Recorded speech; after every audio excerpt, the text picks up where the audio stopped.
Hall ఎవరైతే మన ఛానల్కి కొత్తగా వచ్చారో ముందుగా సబ్స్క్రైబ్ చేసుకోండి. ఈరోజు స్టోరీ నెంబర్ 1, మన హారర్ స్టోరీ నెంబర్ 1. ఒక ఊరిలో ఒక ఫ్యామిలీ ఉంటుంది. వాళ్ళు కొత్తగా హౌస్ చేంజ్ కావడం జరిగింది. ఒక 2 months బాగానే ఉన్నారు.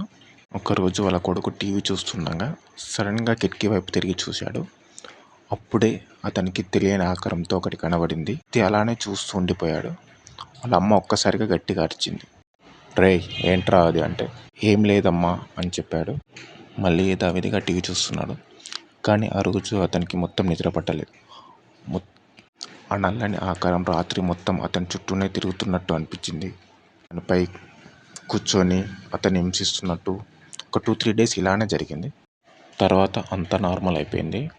ఒకరోజు అతనికి వాష్రూమ్ వచ్చింది. ఆ వాష్రూమ్ ఇంటి బయట నుంచి వెళ్ళాల్సి ఉంటుంది. అక్కడికి వెళ్ళి చూస్తే సడన్గా అక్కడ దయ్యం లాంటి ఆకారంతో ఏదో అక్కడ కూర్చొని డ్రైనేజ్ వాటర్ని తాగుతూ కనిపించింది. ఒక్కసారి అతను గట్టిగా అరిచాడు. అప్పుడే వాళ్ళ అమ్మ వచ్చింది. వాళ్ళ అమ్మ వచ్చి చూసేసరికి అక్కడ ఏమీ లేదు. ఒకరోజు వాళ్ళ నాన్న పని ముగించుకొని లేట్ నైట్ అయిపోయింది, ఒక 11-12 అలా అవుతుంది. అప్పుడు గేట్ తీసుకొని వచ్చే టైంకి ఎవరో ఒక మేల్ వాయిస్తోని ఏంటి ఈరోజు లేట్ అయిపోయింది అని అడిగారు. అతను షాక్ అయిపోయి మొత్తం చూశాడు. చుట్టుపక్కల ఎక్కడ ఎవరు కనిపించలేదు. చాలా భయంగానే ఉన్నాడు. నార్మల్ ఎవరో అని మళ్ళీ గేట్ క్లోజ్ చేసే టైంకి నిన్నే అడిగేది, ఇంత లేట్ అయింది ఏంది అని మళ్ళీ వినిపించింది. టెన్షన్తోనే ఇంట్లోకి పోయి కాళ్ళు చేతులు కడుక్కొని ప్రశాంతంగా పడుకున్నాడు. అలా పడుకున్నాడు. ఒక 1 week వరకు చాలా బాగానే ఉన్నది. తర్వాత వాళ్ళ ఇంట్లో వాళ్ళందరికీ ఎప్పుడో ఏదో ఒక సంఘటన జరుగుతూనే వచ్చింది. ఎవరినో పిలుస్తున్నట్టు, ఎవరో పక్కన నిలబడుతున్నట్టు, ఏదో చేస్తున్నట్టు, ఇట్లా కంగారు అయిపోతుంది.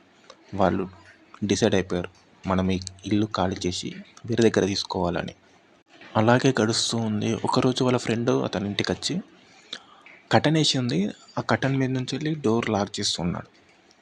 రవి అని పిలుస్తుంటే ఎవరో లోపల నుంచి వాయిస్ వస్తుంది.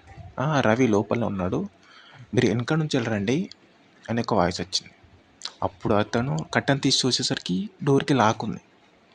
పక్కన ఇంటి వాళ్ళు అడుగుతున్నారు, ఎవరు బాబు నువ్వు, ఏం కావాలంటే రవి దగ్గరికి వచ్చినా అంటే, రవి వాళ్ళు లేరు, రవి వాళ్ళు 2 days అవుతుంది, వాళ్ళు ఊరికి వెళ్ళారు అని చెప్పారు. 2 days తర్వాత వస్తారు, అప్పుడు రా అని చెప్పారు. ఇతనికి టెన్షన్ స్టార్ట్ అయింది. లోపల నుంచి ఎవరు ఇంటికి వెళ్ళి అదే ఆలోచిస్తుంది. లోపల నుంచి ఎవరో మాట్లాడారు ఏందని. తర్వాత రవి వాళ్ళు వచ్చినాక ఒకరోజు స్కూల్లో కలిసి అడిగిండు, ఎవర్రా మీ ఇంట్లో ఎవరున్నారా, ఎవరో మాట్లాడుతున్నారు అంటే, మేము లేమురా, 2 days అవుతుంది మేము ఊరికి వెళ్ళి. ఏం చెప్పరా, నువ్వే కదరా ఆ రోజు మాట్లాడిందంటే, అరే మేము లేమురా, ఊరికి వెళ్ళాం, 2 days అవుతుంది అని చెప్పి. ఒకరోజు వీళ్ళ ఫ్యామిలీ మొత్తం వాళ్ళ అమ్మగారింటికి వెళ్ళిపోయారు. వాళ్ళ రవి వాళ్ళ నాన్న ఒక్కడే వాళ్ళ ఇంట్లో ఉన్నాడు. అప్పుడు టీవీ పెట్టుకొని చూస్తున్నాడు, ఇట్లా తిన్నాడు, పడుకున్నాడు. అప్పుడే అతని ముంగట ఏదో బ్లాక్ కలర్లో కనిపించింది. ఏమైంది, ఎందుకు వెళ్ళాలనుకుంటున్నారు, ఇంట్లో బాగానే ఉన్నారు కదా, బాగానే సంపాదిస్తున్నావు కదా, మళ్ళీ ఎందుకు ఇల్లు ఖాళీ చేసి వెళ్ళాలనుకుంటున్నావు అని గట్టిగా అరవడం మొదలు. అతనికి చాలా భయమైంది. ఒక్కసారి నిద్రలో కొంచెం లేచిండు. మై కలనా నిజమా? అతనికి ఎక్కడ చూసినా అదే ఆకారం కనబడుతుంది, బ్లాక్ కలర్ అలానే కనబడుతుంది. చాలా టెన్షన్తో టీవీ వాల్యూమ్ గట్టిగా పెట్టుకొని నైట్ మొత్తం నిద్రపోకుండా అలానే ఉన్నాడు.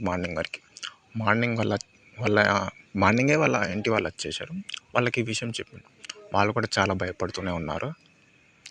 తర్వాత ఏమైంది, ఈ స్టోరీ కంటిన్యూ కావాలంటే part 2 అని కామెంట్ చేయండి.